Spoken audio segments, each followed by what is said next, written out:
श्री कृष्ण मित्रों, मैं प्रियंका स्वागत करती हूँ आपका जीवन और आध्यात्म में।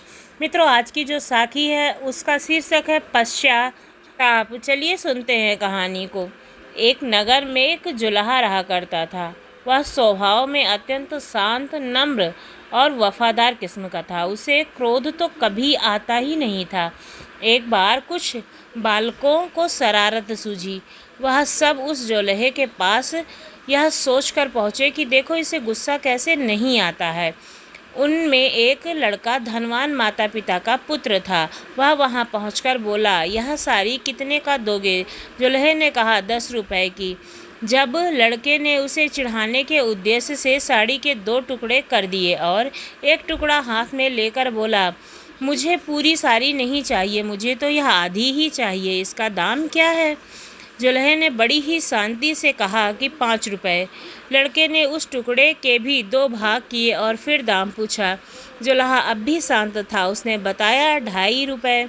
लड़का इसी प्रकार साड़ी के टुकड़े करता गया। अंत में वह बोला, अब मुझे यह साड़ी नहीं चाहिए, यह टुकड़े मेरे किसी काम के नहीं हैं। जुल्हे ने शांत भाव से कहा, बेटा, अब यह साड़ी के टुकड़े तुम्हारे किसी काम के नहीं हैं और ये भी किसी काम के नहीं रहे।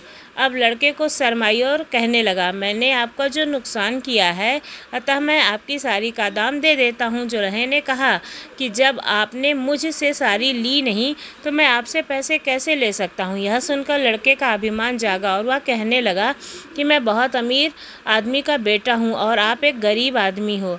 अगर मैं आपको रुपए दे दूँगा तो मुझे कोई फ़र्क नहीं पड़ता है, पर अगर आप नहीं लोगे तो आपका घाटा हो जाएगा और उसे कैसे सहोगे? नुकसान मैंने किया है तो घाटा भी मुझे ही पूरा करना चाहिए। वह जुल्हा मुस्कुराते हुए कहने लगा, तुम यह घाटा पूरा नहीं कर सकते। सोचो किसान का कितना श्रम लगा, तब कपास पैदा हुआ, फिर मेरी स्त्री ने अपनी मेहनत से उस कपास को बीना और सूत काता, फिर मैंने उसे रंगा और बुना।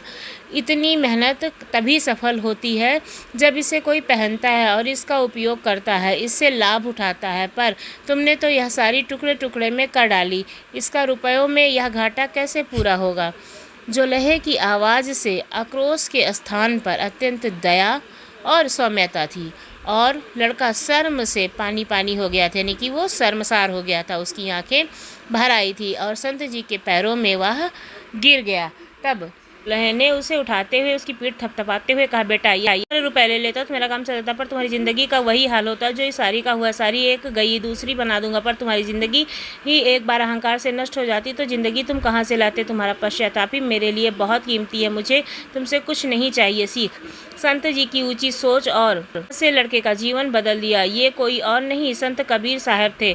हमारा भी हाल कुछ उस लड़के की तरह है, मगर मन ही है उस लड़के की तरह घमंडी हो गया है। हर किसी को परखता रहता और रास्ते को भूल गया है जिस रास्ते पर हमें चल सकने से प्रभु मिल जाते हैं। भजन सुमिरन करना और उस कुल मालिक को याद करते हैं और निज घर पहुँचते हैं। हमें गुरु का नाम निरंतर जपते रहना चाहिए। हमें अपने मन को काबू में रखना चाहिए, इसे भजन सिमरन करवाना चाहिए, ताकि जिस कार्य के लिए हम इस संसार में आए हैं वह हमारा कार्य पूरा हो सके। इसलिए कुल मालिक को हर रोज़ याद करो, मन को अच्छे से रखो, अच्छे रास्ते पर ले चलो, भजन सिमरन करो। आध्यात्मिक कमाई के आगे कुछ भी नहीं है।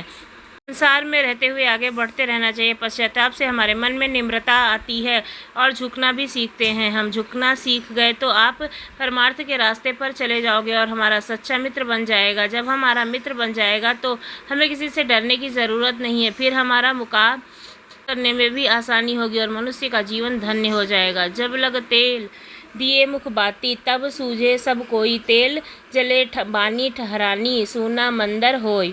यह जब दिए में तेल और बाती जल रही है तब तक उजाला है, अर्थात जब तक श्वास और आत्मा शरीर में है तब तक सब कुछ अपना है। जब तेल खत्म हो जाता है और बाती जलना बंद हो जाती है तो खाली दिया रह जाता है, अर्थात जब श्वास खत्म हो जाती है तो शरीर नश्वर हो जाता है और सूना हो जाता है सब कुछ।